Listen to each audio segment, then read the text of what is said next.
Mind control के ये 3 principal जरूर याद रखिएगा, क्योंकि ये आपके जीवन को बदल सकते हैं। तो चलिए जानते हैं स्वामी विवेकानंद जी के द्वारा बताए गए माइंड कंट्रोल के ये 3 प्रिंसिपल।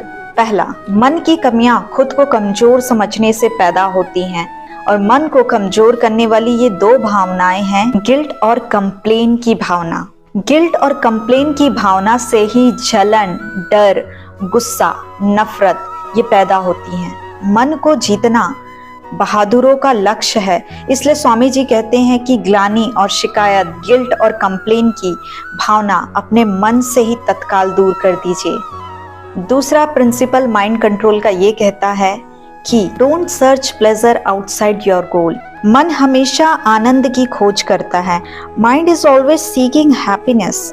जब तक आपको लगता रहेगा कि लक्ष्य के अलावा कहीं और मजा या संतुष्टि है, तब तक आपको कभी इच्छा नहीं होती कि मन को कंट्रोल करना है, क्योंकि कोई भी खुशी से दूर नहीं होना चाहता है। ये सबके मन की बेसिक जरूरत है।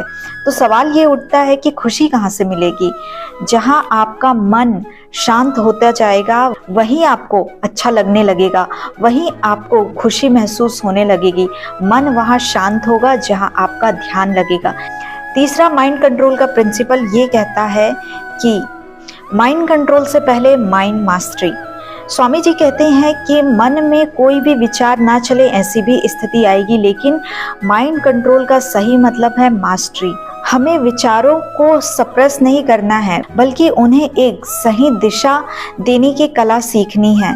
स्वामी जी कहते हैं कि अपने मन को शक्तिशाली बनाना होगा, ताकि इसमें ऐसे विचार चलें जो शक्तिशाली विचार हों। स्वामी जी कहते हैं कि हमें मन को इतना प्रबल बनाना होगा कि इसमें शक्तिशाली विचार चलें, ऐसे पावरफुल थॉट्स जो हमको लगातार पावरफुल एक्शन के लिए प्रेरित करते रहें। इसका मतलब कि आपको शुरुआत में ऐसे अफर्मेशन, पॉजिटिव बातें सोचना होगा।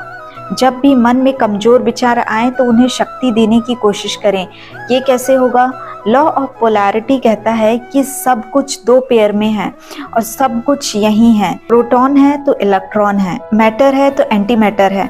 जब सब कुछ कठिन है तो आसान है, तो वो भी यही है, लेकिन हमें नहीं दिख रहा है। कैसे लगे ये माइंड कंट्रोल के 3 प्रिंसिपल? जरूर बताइएगा। Thank you so much.